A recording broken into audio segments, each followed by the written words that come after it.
Hi friends, ನೋಡ್ಬೋದು ಲಿಂಬಿಕಾಯಿ ಬೀಜ ನಿಂತ ಸಸಿನ ಬಂದಿವೆ.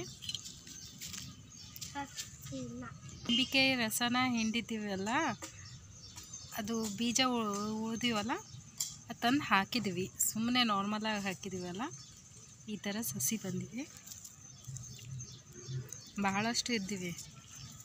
ಲಿಂಬಿಕಾಯಿ ಭಾಳ ದೊಡ್ಡದಾಗಿದ್ದು ಚೆನ್ನಾಗಿ ಬೆಳೆದಿವೆ.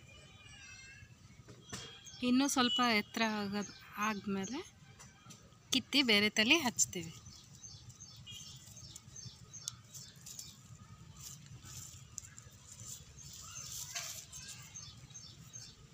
ಚೆನ್ನಾಗಿ ಆಗಿವೆ, ಫಾಸ್ಟ್ ಗ್ರೋತ್ ಆಗಿವೆ.